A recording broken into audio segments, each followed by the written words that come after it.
Comment ajouter et gérer des interrupteurs? Étape 1. Ajouter un interrupteur. 1. Naviguez vers la section Découvrir.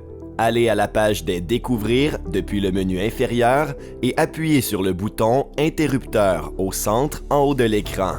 Appuyez ensuite sur le bouton Plus dans le coin supérieur gauche pour ajouter un nouvel interrupteur. 3. Mettez l'interrupteur en mode appairage en appuyant sur les boutons requis selon le type d'interrupteur et les instructions. 4. Une fois détecté, l'interrupteur apparaîtra à l'écran et vous verrez son image.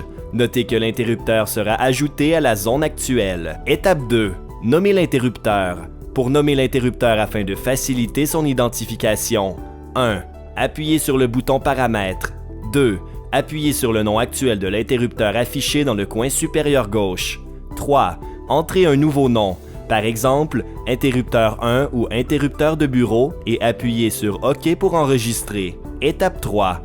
Assignez des lumières, des groupes et des scènes à l'interrupteur. Vous pouvez associer des lumières individuelles, des groupes de lumières et des scènes à l'interrupteur. Associer des lumières. Sélectionnez lumière pour voir une liste de lumières individuelles dans la zone actuelle. Choisissez les lumières que vous souhaitez contrôler avec l'interrupteur et appuyez sur Étape suivante. Associer des groupes. Sélectionnez Groupe pour choisir un groupe que vous souhaitez que l'interrupteur contrôle. Associer des scènes. Assignez plusieurs scènes, 3 à 4 scènes en fonction de l'interrupteur. Appuyez sur Enregistrer et les lumières clignoteront pour confirmer les paramètres. Étape 4. Tester et utiliser l'interrupteur. Après avoir programmé l'interrupteur, vous pouvez le tester. Utilisez l'image de l'interrupteur dans l'application pour allumer et éteindre les lumières ou basculer entre les scènes que vous avez assignées. Vous pouvez également contrôler les lumières directement depuis l'interrupteur.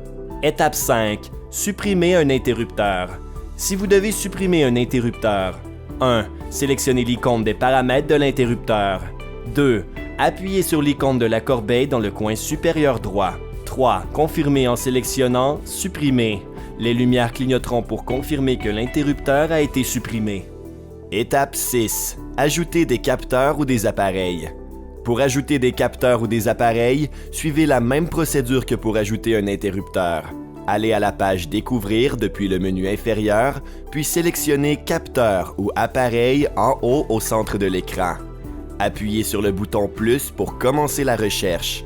L'application détectera les dispositifs à proximité et proposera les mêmes options que pour l'ajout des luminaires. Top 20, Top 50 ou tous. Touchez la coche à côté de chaque capteur ou appareil que vous souhaitez ajouter, puis appuyez sur Ajouter dans le coin inférieur droit et confirmez dans la boîte de dialogue. Pour configurer chaque capteur ou appareil, consultez le guide de l'application Genio disponible sur le site web de Genio pour obtenir des instructions propres à l'appareil que vous configurez. Meilleure pratique pour la gestion des interrupteurs. Nommez les interrupteurs par emplacement. Pour garder votre configuration organisée, nommez les interrupteurs en fonction de leur emplacement ou de leur fonction. Par exemple, interrupteur de salle de conférence. Regroupez des lumières similaires. Lors de l'attribution de groupe à un interrupteur, assurez-vous que les lumières ont une fonction similaire. Par exemple, des lumières dans la même zone ou avec les mêmes réglages de couleur pour un contrôle efficace. Avec Genio, la gestion de l'éclairage n'a jamais été aussi facile.